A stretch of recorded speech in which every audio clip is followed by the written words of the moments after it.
Class, ako nga pala ang substitute teacher nyo ngayon. Wala kasi si Professor Ray eh. Hindi nyo ba ako kilala? Si Propake. Ako si GTO. Great Teacher Obese. Kala ko, grabing taba. Lahat ng ngumiti, lahat ng ngumiti, may minus na sa akin, ha? Ngayon, ano ang klase natin? Science. Pag-uusapan natin ngayon ay ang isa sa mga pinaka-paborito kong topic. Parts of pig. Meatballs, pare. Paborito ko yan. Usapang bola-bola tayo, pare. Ang bola-bola kasi, karne na binilog. Tapos marami na application yan. Sa Pilipinas, yung bola-bola mismo. Kahit ano, pwede mo i-adobohin yan eh. Walang problema dyan. Hindi nga lang natin ginagawa, di ba? Gusto kong mahanap ang perfectong balls. Pare. Kayong mga estudyante ko, tutulungan nyo kung hanapin yon. Ha? Ikaw muna, Amidi. Paano kayo magluto ng miswa bola-bola sa inyo? Carrot, giniling, sang. Sarang yun lang. Paano siya mabubuo? Mamasahin. Mamasahin mo lang. Tama yan sinabi mo. Usually, ang meatball ay merong meat, syempre. Additives tulad ng timpla, seasoning, at kung ano-ano pa, gulay, ganyan. Minsan, kailangan ng binder dyan. Sa inyo, itlog. Ang binder natin ay itlog. Bakit nakakabind ang itlog? Kasi ito ay liquid protein na kapag naluto, tumitigas. Technically kasi, ang giniling ay karne na maliliit ang hiwa. Hiwa-hiwalay siya, di ba? Ngayon, pag bubuuin mo muli siya, gamit ang liquid protein. Iba naglalagay ng starch. Pwedeng harina, pwedeng cornstarch, di ba? Yung mga bagay na pag tumitigas, nabubuo. Sa amin, nung bata kami, ang nilalagay ni Papa ay itlog, tsaka pitbed.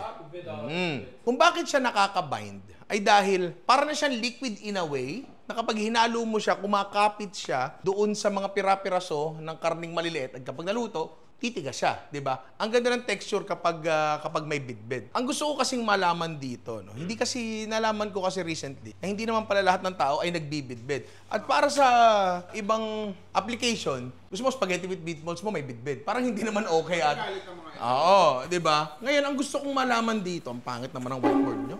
Ang gusto kong malaman dito, ano ba ang component ng magandang meatball? Meron ako ditong formula. 2 phases ang eksperimento natin. Una munang phase na experiment natin, yung stage 1, ay yung kung ano ang pinaka magandang, siguro binder. Hindi lahat to binder eh. Meron kasi dito mga extender na meron ding binding capabilities. Pero gusto muna natin kunin yung base, pare. Ang magiging base natin ay karne. Ngayon, dito, meron tayong dalawang karne dito. Giniling na baka, giniling na baboy. Diba? Ang dami niyan para sa eksperimento natin. Ngayon, ang gagawin ko dito, hahatiin ko sa gitna. 50-50. So, kung gusto nyo puro baka lang, baka gumana naman. Puro baboy, pwede naman gumana. Gusto ko lang 50-50 para at least meron tayong magandang baseline.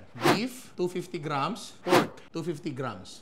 Sa 6 na experiment natin, ito ang base natin. Ngayon, ito pa yung mga ilang constant natin. Salt. Pampalasa natin dito ay asin lang. Ang salt natin ay 2%. Ngayon, Alvin, ano ang 2% ng 500? 10.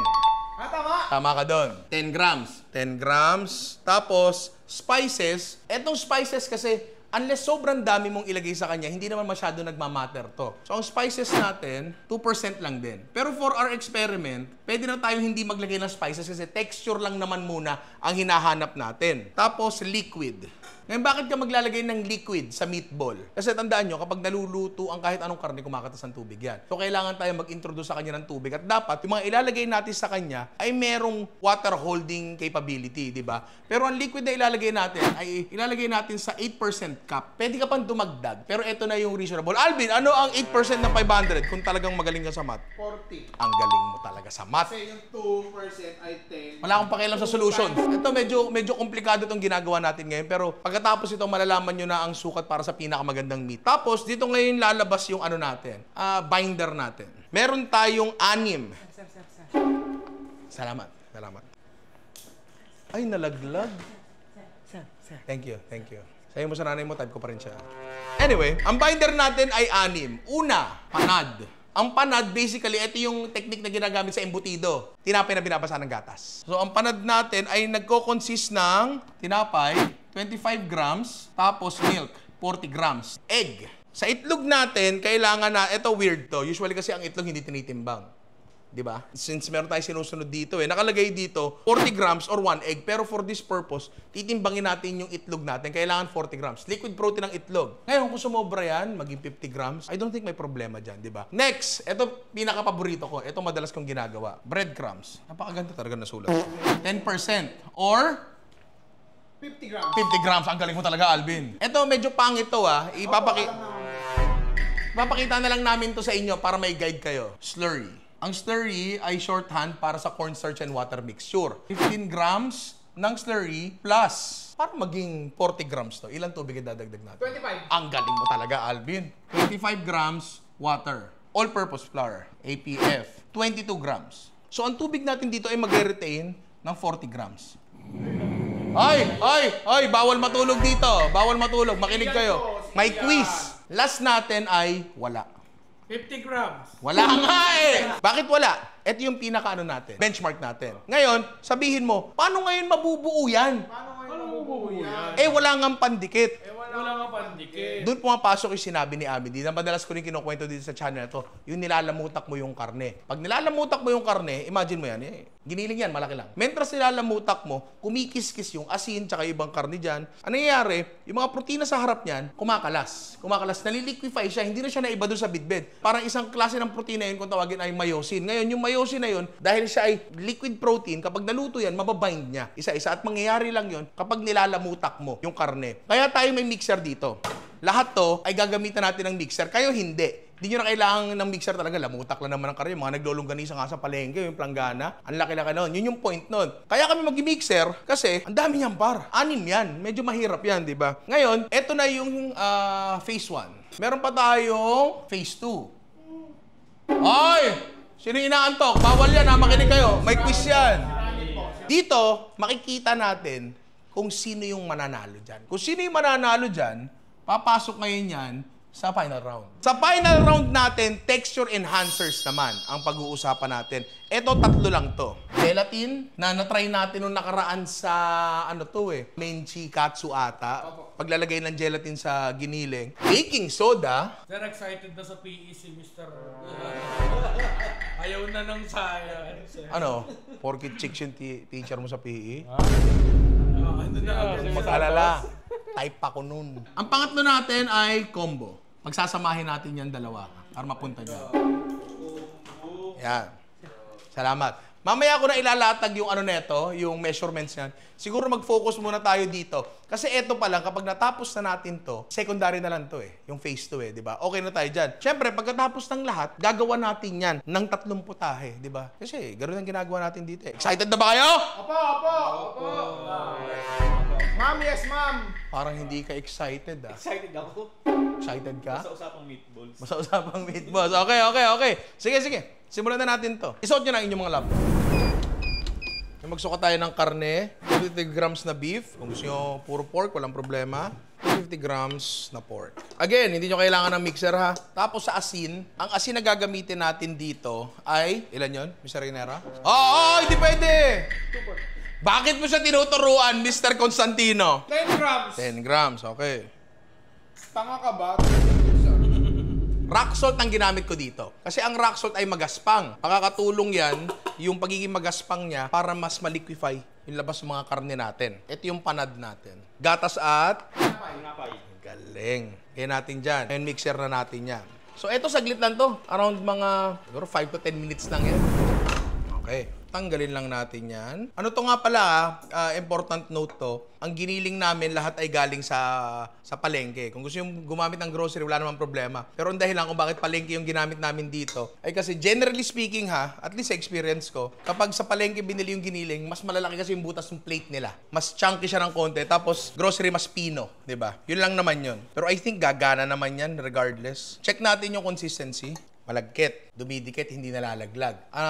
Maganda binding neto. Pero ang tanong na lang, maganda ba ang texture? Yan natin din okay na to. Doon tayo sa next natin. Next natin ay yung itlog, pare. So, ganoon uli, 500 grams na karne, 10 grams na asin. Tapos, sinukat namin to, 40 grams na itlog. Yung isang itlog namin, anong size yung binibili mo itlog? Jumbo. Yung jumbo ay nasa 58 grams. Like, basag na, wala ng shell.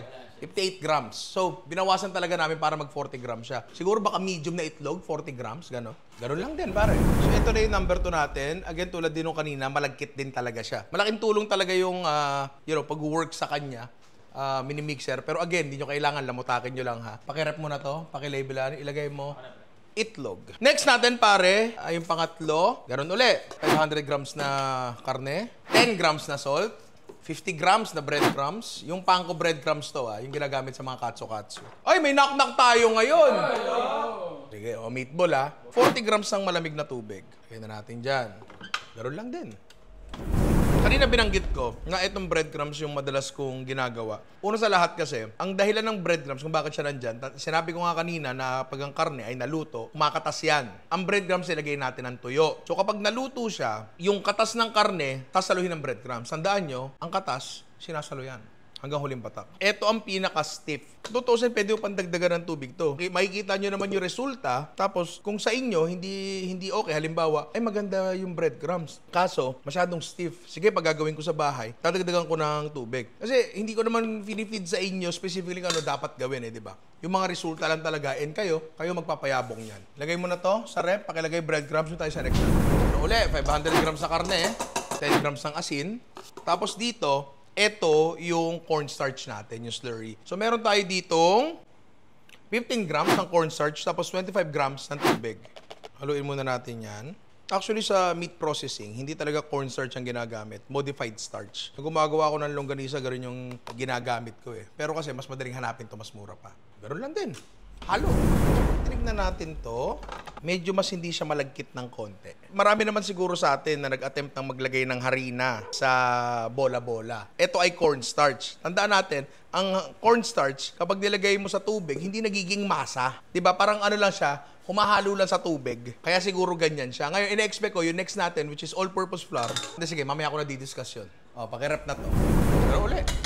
500 grams sa karne, 10 grams ng asin. Tapos, eto, all-purpose flour natin. Kanina, yung cornstarch, dinisolve natin sa 40 grams ng tubig. Ngayon, ang worry ko kasi, baka mamaya, maging tinapay ito kapag nilagyan ko ng tubig. Diba? So, dito ko dala siya, naka-mixer naman tayo so mahalo namang mabuti. 22 grams ng all-purpose flour. Tsaka natin isunod ang 40 grams ng malamig na tubig. Ito, ang tansya ko dito, mas malambot ng konti doon sa breadcrumbs, mas matigas ng konti sa cornstarch. Kasi naalala ko dati, nung gumagawa pa ako ng longganisa, isa sa mga binder na ginagamit namin ay isolated soy protein. Una sa lahat, protina siya. So kapag naluto siya, parang karne din siya. Gluten ang protina na nasa all-purpose flour. Na kung naaalala nyo, yung gluten, ginawa natin yung years back, kumuha tayo nung karne ng manok gawa sa harina. Yung gluten. So talaga para siyang meat replacement talaga and ginagamit dito sa ibang cultures bilang meat replacement. Ewan ko, tingnan na lang natin, pero marami tayong pwedeng i-assume pero kaya nga tayo nandito kasi hindi tayo mag-a-assume pare, nag-e-eksperimento tayo. Ang texture nitong harina ay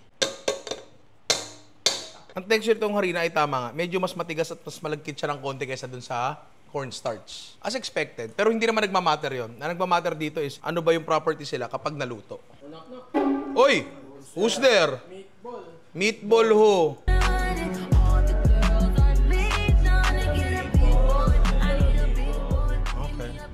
Sige. Pakilagay na to sa rep, tapos nun tayo sa last natin. Etong last natin, ito yung benchmark natin. Wala tong kahit anong binder. Talagang mag-rely lang tayo sa pure myosin. So again, 500 grams ng karne, 10 grams ng asin, at 40 grams ng malamig na tubig. Hop. Yun lang. Ngayon, baka ito ang pinaka-loose sa lahat. Kasi wala tayong kahit ano dito. No, hindi pala. Baka ang pinaka-loose ay yung itlog. Pero again, hindi naman masyado nagmamatter yun kasi final product ang tinitingnan natin dito. Kung makikita nyo dito, ginanyan nyo siya. Tapos ginanyan nyo. Hindi siya nalalaglag. Ibig sabihin, lumagkit siyang mabuti.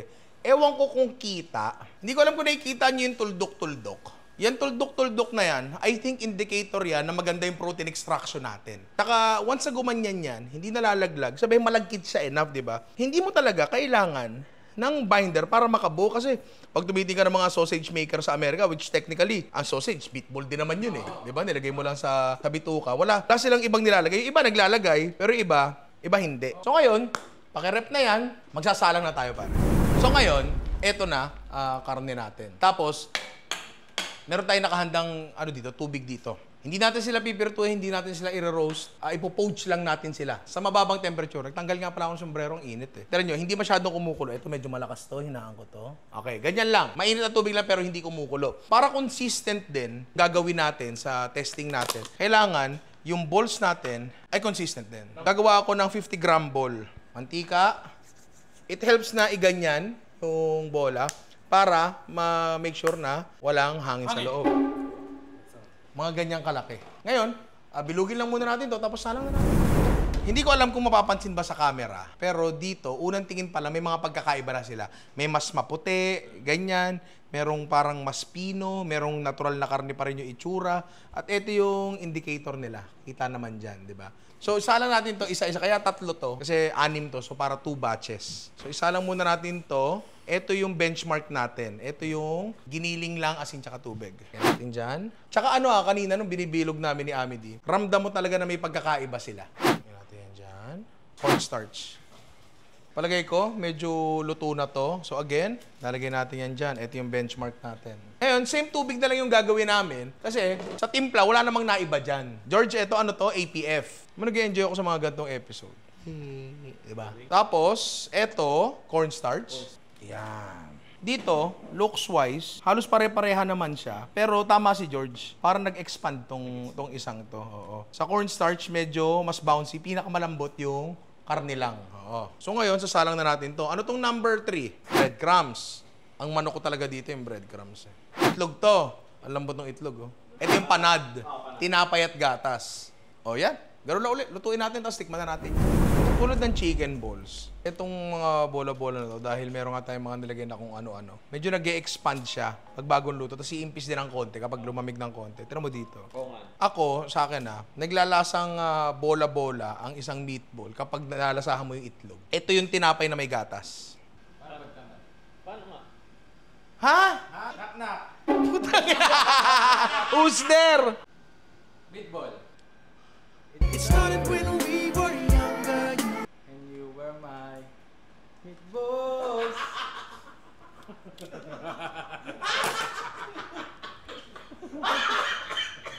Ano upuan? Titikman ko na to. Okay. Iri na sila. Sa Japan, irishaimasu. Benchmark, pare. Again, ulitin ko lang Ito ay merong 2% salt at 8% water. Iwain natin para makita natin yung cross-section. Sana hindi hilaw. Medyo juicy. Tikman natin. Karning-karne. Sabi mo kanina, chance magbitak-bitak. Pero hindi siya nagbitak-bitak. Nilamutak nga natin siya ng matindi. So kung yun ay gagana, hindi nyo talaga kailangan ng kahit anong binders. Pero kasi hindi lang naman pagdikit-dikit yung ino-offer ng mga bagay na nilagay natin di ba? For example, etong next natin, ano to? APF. APF. Texture-wise pa lang sa gitna. Ang laki na ng pinagkaiba. Umiiyak ba siya? Not as much. The perfect bite, pare. Surprisingly, sa amount ng nilagay natin, hindi siya masyadong lasang harina. Yun yung pinaka-iniiwasan ko Lasa mo pa rin yung karnya. Pero ramdam mo na hindi siya singgaspang. Medyo mas smooth ng konti ito. Pangatlo, eto ano to? Cornstarch. Iba rin yung itsura niya sa loob, pre. Diba? Pero again, maganda pa rin yung binding niya. Eto juicy. Pag pinidot mo yung balls, iiyak siya. Mapapaiyak ka talaga doon, pre. Okay. Smooth siya ng konti kaysa dun sa purong karne lang. Pero mas maganda yung mouthfeel niya kaysa dun sa harina. Ng konting-konti, di ba? Breadcrumbs. Okay. Hindi siya masyadong ginagawang buo. Medyo buhaghag pa rin siya. Hindi naman nagmamatter yan. Nagmamatter, masarap ba siya? Okay. Bago ako magsalita, kayo muna. Baka naiimpluwensyahan ko yung karanasan niyo Sa 4, ito yung pinakamasarap. Okay sa'yo yan. Parang chewable na bouncy. Hindi siya matigas. Hindi. Ganon din. Parang siyang buhaghag pa rin na karne pero buo siya. Although, ito sasabihin ko, medyo nagtinapay siya ng konti. So, masyado marami yung 10%. Sana mas konti. Siguro around 7% siguro. Pero, maganda yung mouthfeel niya. Lalo siguro masarap to kung pinakuluan mo sa sabaw ng bola-bola. Tama kasi Hihigupin niya. Yun siguro ang benefit nito. Siguro pwede nyo i-keep at 10% kung ilalagay nyo siya sa sabaw. Pero kung pamprito-prito, pwede nyo bawasan. Next, ano to? Itlog. Maganda ano nito, Ayun, Uy, tumalpo. Uy. Diba? Oy. Yusi. Kayo muna magsalita. Mas gusto ko to. Sige, ikaw. Parang mas malasa to. Mas malasa. Bakit mo siya mas gusto, George? Pag kinagat mo sa hindi agad siya gumagano. Pansin nyo ba, mas makunat siya ng konti. Maganda yung texture yung sa itlog, ha. Makunat siya ng konti, na para bang purong-purong karne. Hindi mo lasa yung itlog. Kasi siguro, pag nagbobola-bola kami sa bahay dati, ang daming itlog. Kaya lasa-lasa mo yung itlog. Dito, hindi mo lasa yung itlog. Pero ang ganda ng texture niya. Again, ito yung tinapay na binasa ng gatas. Nga pala, no, hindi ko ata nasabi kanina, pero yung sa tinapay, ano lang to? Loaf bread lang to, tasty lang to, na inalasan namin ng crust. May juicy rin siya. The perfect bite. George, Amedy, ano masasabi mo? Kaya parang nababagsan ko yung lasa ng gatas na Okay lang naman yun. Wala namang problema doon. Sabi ni Amedy, medyo vibes, medyo pareha siya nun sa breadcrumbs. Sa akin, oo, medyo gets ko yun. Pero, mas matinapay talaga tong breadcrumbs namin. Ito ba yung breadcrumbs? Ayan o, tira nyo to. Ayan o. Sa pagitan ng dalawa, mas gusto ko to.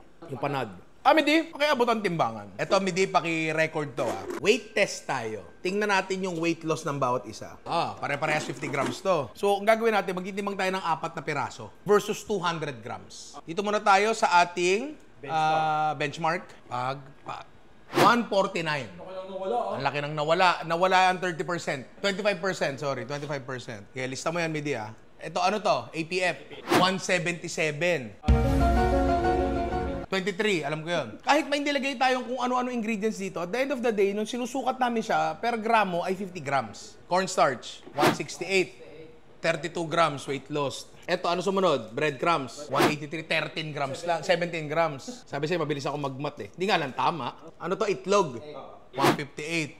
42 grams. Last ay, ano to? Panad, 149. Amedy, ano resulta? No binder, parehas lang sila. Sila ang pinakamagaang. So, sila ang may pinakamalaking weight loss. Yung walang binder, tsaka yung panad. Egg, 158. Ano next? Cornstarch ang pangatlo. Ano next? Pinaka-less ang weight loss ay breadcrumbs. Ang pinakamarami, panad at yung benchmark natin. Pwede nyo gamit yung data na yon kung saan nyo naisen, kung pang negosyo, no? Gamitin nyo yung pinaka maliit na weight loss, di ba? Which is ano uli? Breadcrumbs talaga, di ba? Nagbibigay na ako ng sagot kung ano ang panalo sa mga to. Para sa akin yung panad. Nandun siya sa tamang Tira mo yan. Hindi mo iisipin na may something na nilagay dyan. Yung panad ang mag-move on sa phase 2 ng ating experiment. Pero uulitin ko, hindi nito sinasabi na the rest ay pangit. Sadyang may kanya-kanya lang silang karakteristik at kung gusto mong itry sa inyo, wala namang problema. Ngayon, meron pa tayong isa experiment, yun nga, yung pag-i-improve ng texture at juiciness. Gawin na natin. Phase 2, pare. Pinag-usapan na natin siya ng konti kanina. I-enhance natin yung texture niya by using gelatin, baking soda, tsaka combo. Ayon sa aking papeles, maglalagay tayo sa ating number 1 ng 1% gelatin, 5 grams. Ay, Ninong, wala namang kaming timbangan. Ang hirap naman yan. Tony, wala naman timbangan. Sorry, Tay. Pasensya.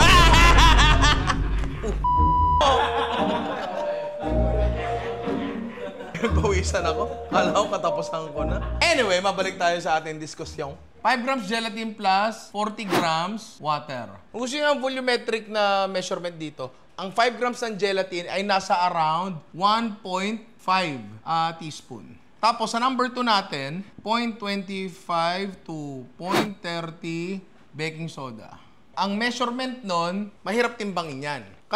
Gagamit kami nito. Uy, sir, bawal yan. Sir, pang-alahas yan. Tapos, sa number 3 ay kombinasyon ng dalawa. Ganun lang. Meron tayo ditong 3 winning mixture, pare. Again, ang nanalo ay yung panad. Si Alvin ay panot. So ngayon, poknat lang ba? So meron tayo ditong gelatin. Magkaiba po ang gelatin at gulaman. So gelatin talaga yung bibili nyo. 5 grams. Nag-cutting to, sir, oh. Kung Ano dumating? 40 grams ng tubig.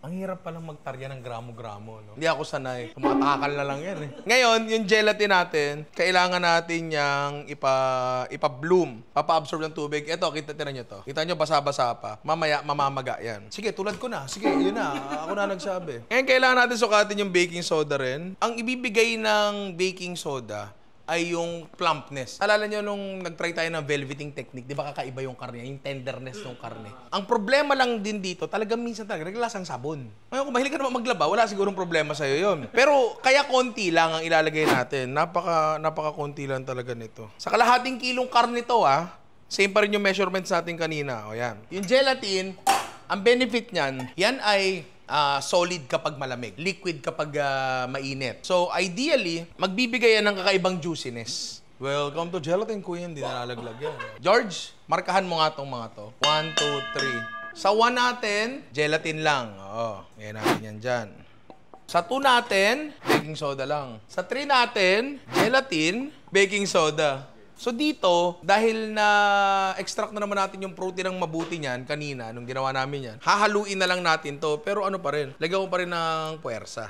Tayo sa gelatin laang. Incorporate nyong mabuti. Baking soda. Sa palagay ko, malamang sa malamang lumapot pa to, tumigas pa tong bagay na to. Kasi nag-i-improve ang texture ng protina kapag nilagyan mo ng, ayan na nga tumitigas na nga agad. Last natin, gelatin at baking soda. May mga label pa ba? Baka nawala. Okay, yan. Ngayon, tulad ng ginawa natin kanina, lulutuin lang natin yan. Ito na yung ano natin, mga tubig natin, mainit-init na. Hinay. Again, tulad din nung kanina, hindi natin pakukuluin. Ano lang, poaching lang, simmer lang. May manok ako dito, yung kombinasyon ako. Iba kasi, feeling ko lang may mga taong sensitibo sa lasa ng baking soda. Sabi, lasang sabon daw. Either sumobra yung lagay nila or sensitibo sila sa lasa nun. So yan, lutuin lang natin yan para malaman na natin sino ang winner. Eto na, luto na. So, kunin natin yan. Yan natin dito. Ito yung 1 natin, yung gelatin lang. Etong 2 natin, baking soda lang. Again sukat tong mga to. Pero itinan mo to, parang mas namaga siya. Ang laki ng diferensya. Last, kombinasyon. Ganon din siya, ang laki rin, para may sakat. Number 1, again, ito yung gelatin lang. Pay upuan, George. Tinawag eh. Plus points kami sa Renera. Gelatin lang. UC. The perfect bite. I mean, parang kanina lang din. Mas juicy siya. Hindi ko alam kung dahil ba mainit lang to ngayon, nakahango lang. Ganon din siya. Halos same lang nung kanina. Next, baking soda lang. Tikman natin. Mr. Alvin, nakadikit yung punja mo sa tuhod ko. Iba. Ako mas gusto ko to. Mas maganda yung texture niya. Gusto ko pa yung lasa ko, yung ramdam ko yung ganyan. Hindi. Gets yung sinasabi ni Alvin. So kay Alvin, mananalo sa kanya yung ano natin, benchmark natin. Yung una. Yung una. Kasi wala si Alvin. Basta yung purong-purong giniling lang. Kung yun yung gusto mo, standard mo ng masarap, walang problema doon. Last. So, halos ganun din naman. The perfect bite. Oo. Ganito. Tikman mo muna. Halos kanina rin. Halos kaparehas ng pangalawa lang. Malaki yung difference sa pagitan ng gelatin lang at baking soda lang. Yung pagitan nung baking soda plus gelatin, meron. Pero very, very, very minimal lang. To the point na parang hindi mo na siya masyadong mararamdaman. I think it's still worth doing. Diba? Lalo kapag sinir natin tong bagay na to. So ako ang idadab kong winner dyan ay etong kombinasyon. Pare, yung pinakahuli. Magkaiba sila ng properties sa binibigay. Hindi ito katulad ng, ay sige, lagyan mo na ng cornstarch, lagyan mo pa ng harina, tapos lagyan mo pa ng breadcrumb. Kasi sila medyo pare-parehas yung ginagawa. Pero dito, magkaiba siya. Yung baking soda, ini-improve yung texture, yung gelatin, ini-improve yung juiciness. So parehas silang nandito ngayon. Dito pa lang ata magsisimula ang vlog kasi gagawa tayo ng 3 putahe gamit ang... Intro lang yun. Intro lang yun. Intro lang yun. Oo. Edit ni Jerome yun. Kaya ni JJ yan, pare, diba? Kaya ni JJ yan. So yun, gagawa tayo ng 3 putahe gamit to, diba? So, simulan na natin yan, pare. Isa sa mga basic na pwede nating gawin, ating bola-bola experiment, ay syempre, ang all-time favorite Filipino bola-bola dish, ang miswa bola-bola. Dalawa yan either miswa bola-bola o sweet and sour. Ano sa dalawa ang mas gusto mo? Sweet and sour ka? Ako, miswa ko. Mahilig ako sa sabaw Wala namang problema doon. Sa miswa bola-bola, si Papa minsan naglalagay pa ng mga paapaan ng manok, ganyan. Pero ang base talaga nun, pork stock or pork broth na ginagamitan ni Papa ng ribs. Ito yung pork ribs namin. Gusto ko kasi medyo maganda yung sabaw niya, malinis. So ito, ginawa namin yung ramen technique na pinakuluan muna siya ng isang beses, tinapon namin yung sabaw, tapos nilinis yung buto, yung mga nakadikit na kung ano dumi doon, tinanggal namin. Tapos sasalang uli namin ngayon. Tapos ito, meron tayong sibuyas. Ito lang talaga yung gagawin na natin. Kasi, gawa na yung bola-bola, like, hindi naman gawa, pero alam na natin George, sasaksakin kita. Ay, sorry. Hindi ko na lalagyan ng bawang. Bawang namin nadurog lahat eh. Kakalat yung sabaw eh. Gusto ko medyo... Hindi, sa bagay, pwede naman salain yun. Sige, lagyan natin. Timplahan natin to. Patis. Konti lang muna kasi pwede namang magdagdag mamaya. Dahon ng laurel, kung gusto niyo. Si Papa, halos lahat ng luto may laurel eh.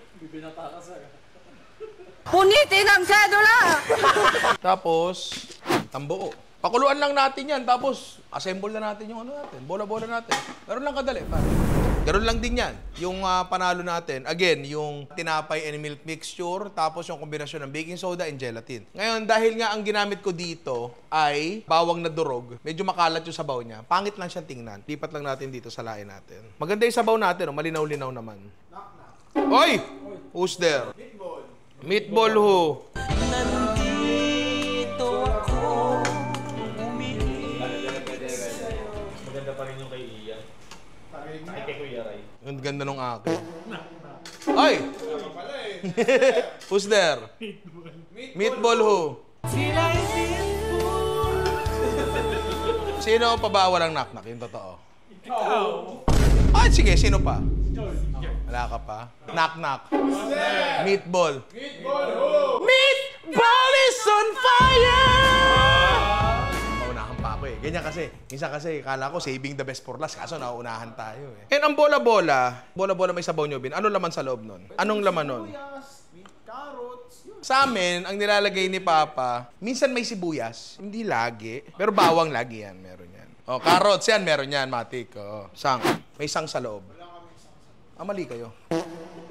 Konting paminta. Si Papa actually mapaminta yung ano niya. Bola-bola niya. Oh, ngayon, kuha tayo. Dito wala nang timbang-timbang to, di ba? Sa kanina, sabi ni Alvin, sa kanila daw, ang bola-bola nila, piniprito pa ng konti. Sa amin hindi eh. Diretso laglag lang talaga. So basically, ganyan lang yun, pre. I mean, siguro karamihan naman sa atin marunong mag-miswa bola-bola, di ba? Pinakamahirap na part lang talaga dito, yung bola-bola.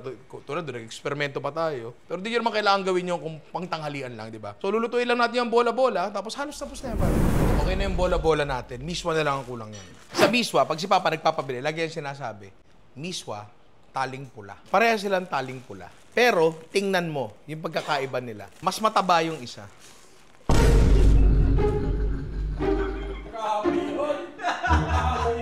Alam ko na kasi yung gagawin ni Ian. Pagkasabi mo, tumahawig. So wala naman. Pero wala akong pinapatunguhan. Ulitin ko ha. Yung isa, mas mataba. Okay. Ganyan dapat. Mas mataba yung isa. Pero pansin nyo, di ba, mas makapal siya. Hindi ko alam kung eto rin mismo yung mismo ang binibili ni Papa. Pero sa nakikita ko dito, hindi ito taling pula. Ito ay gomang pula. Magkaiba yun. Kaiba yun. Kaiba yun. Oh. Kailangan sa miswa natin maging mapanuri tayo. Tama. Check the tally, mami. Siguro isa lang muna. Hindi, ito yung mali. Kasi mas mataba to eh. Tinan mo. Ganito yung mix. Ganito talaga. Hirap pa na huminga. Ngayon, minsan tatanggalin nyo yung kulangot ng miswa.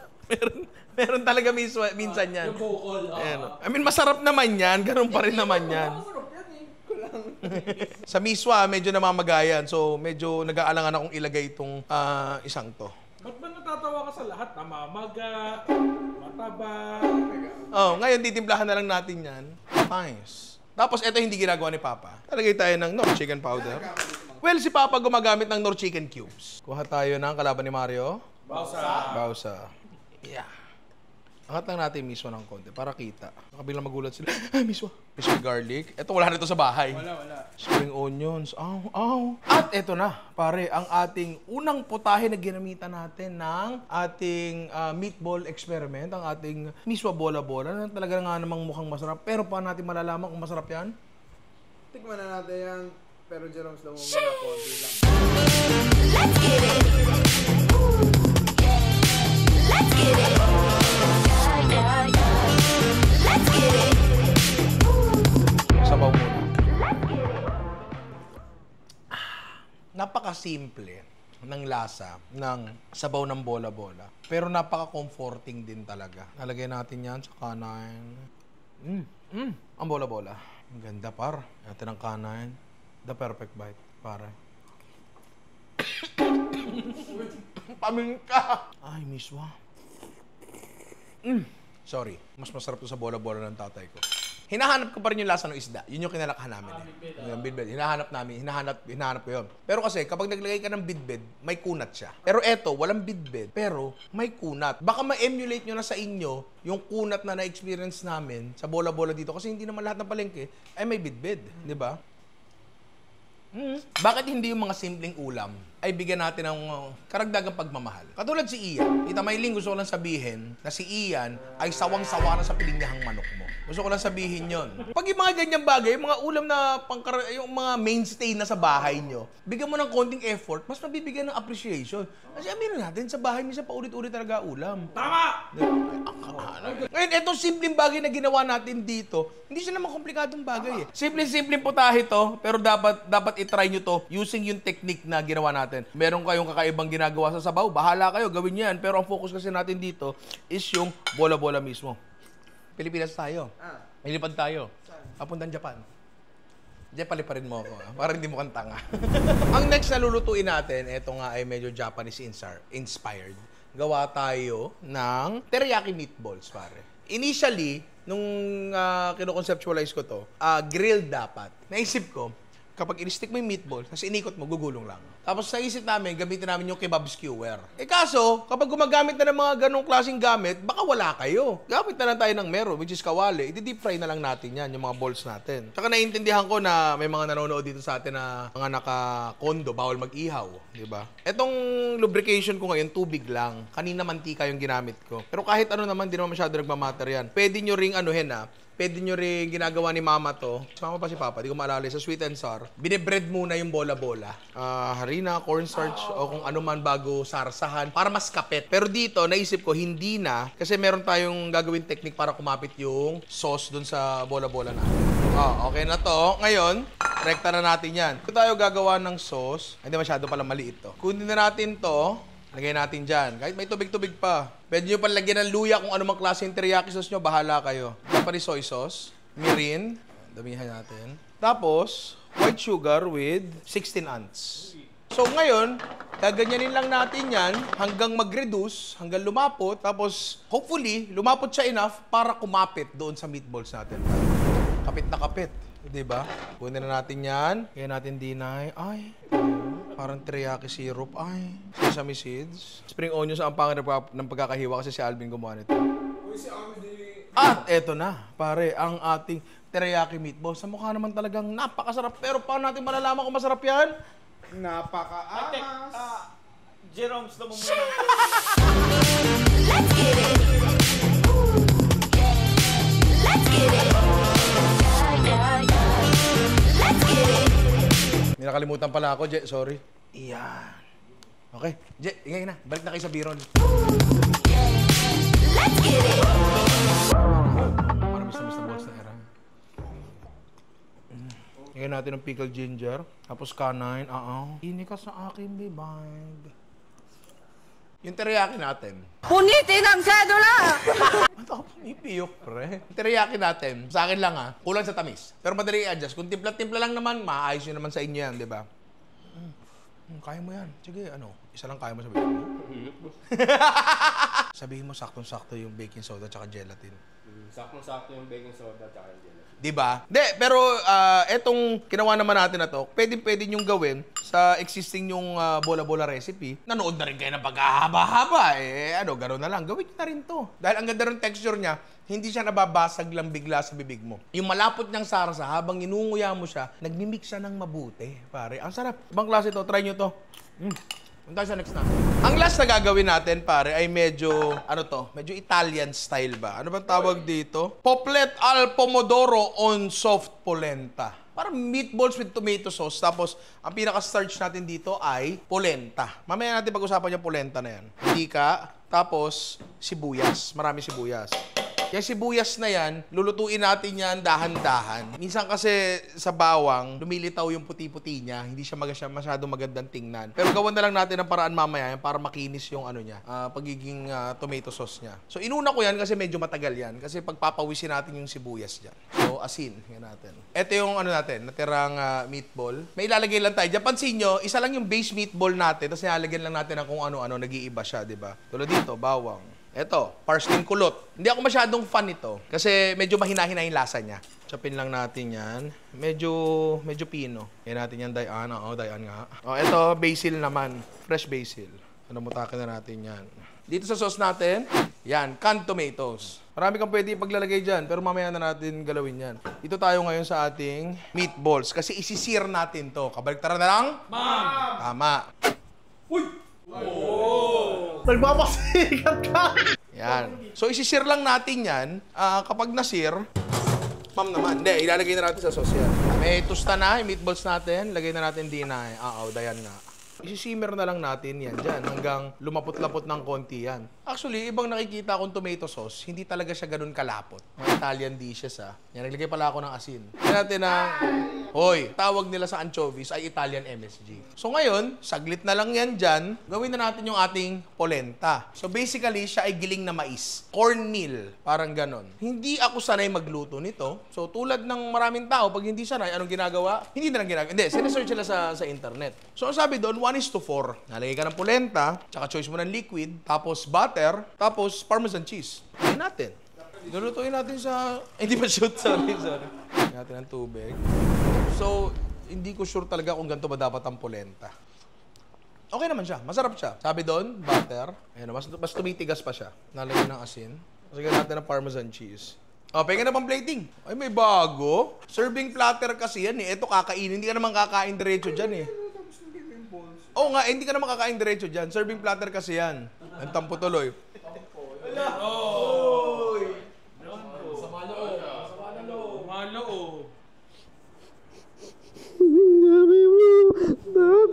Sabi mo, pipiliin mo yung nabili ko. Hindi pala. Napaya ako. Tapos, baboy puta. Sauce muna. Ilan dapat? 3. Tanga. Dapat 5. I-T-L-A-Y.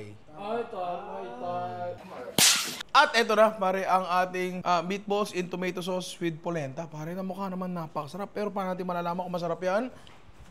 Tikman na natin yan, Jerome. Pero bago yan, slow mo muna, konti na. Let's get it. Let's get it. Let's get it. Let's get it. Tayo polenta, tapos yung tomato sauce. Actually, naluto natin enough yung bawang tsaka sibuyas na hindi na siya lawit na lawit dun sa tomato sauce, diba? Does it be perfect bite? Yeah. Ito tayo na meatball. Ito ang the perfect bite, pare. May meatball na yan. The Bluetooth device is connected successfully. Gagi, ang sarap. Yeah, tikot mo.